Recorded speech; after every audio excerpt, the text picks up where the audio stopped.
Assalamualaikum warahmatullahi wabarakatuh.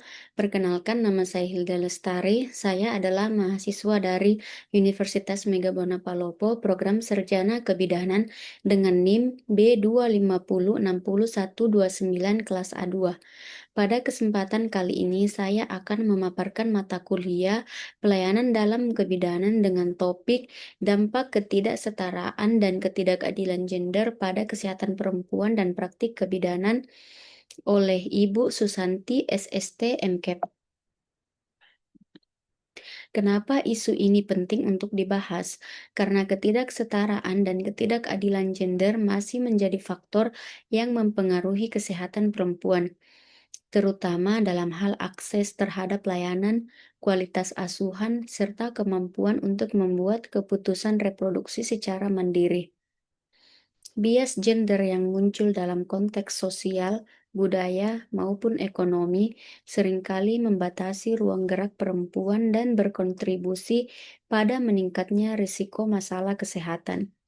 Dalam praktik kebidanan, ketimpangan gender dapat terlihat melalui rendahnya otonomi perempuan saat menerima asuhan, terjadinya diskriminasi atau kekerasan obstetrik, serta ketidakseimbangan informasi antara tenaga kesehatan dan pasien.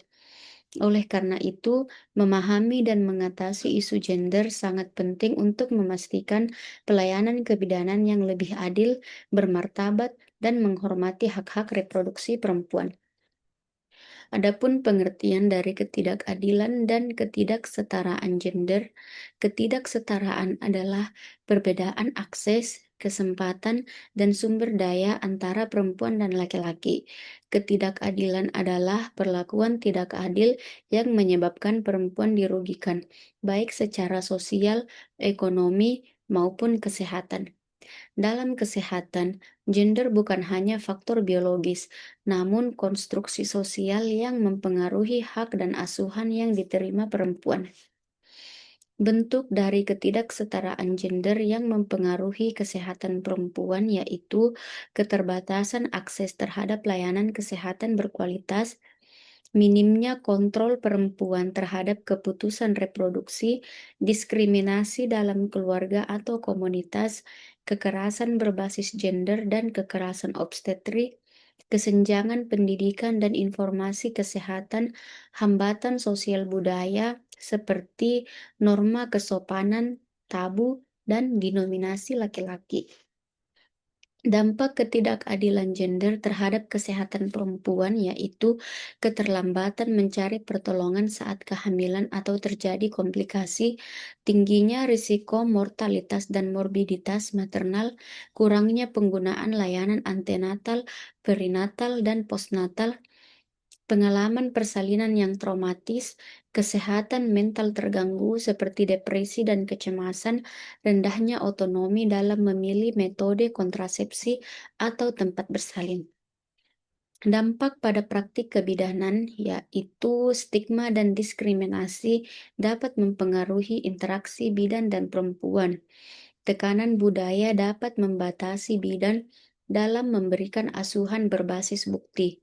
Perempuan kurang berdaya dalam komunikasi terapeutik.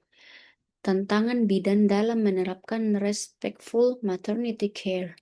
Ketidakadilan gender juga dialami oleh bidan sebagai tenaga kesehatan seperti beban kerja yang tinggi, kurang dihargai, dan terbatas kewenangan.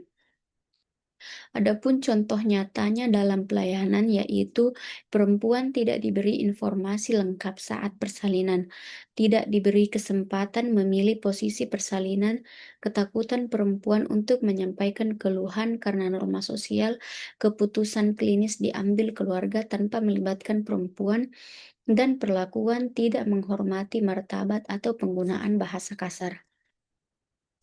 Peran kebidanan dalam mengatasi ketidakadilan gender yaitu memberikan asuhan berbasis hak dan martabat, memastikan informed choice dan informed consent, mengadvokasi kebijakan yang melindungi perempuan, memperkuat kesetaraan dalam pengambilan keputusan klinis, dan mendorong layanan yang inklusif dan berbasis diskriminasi.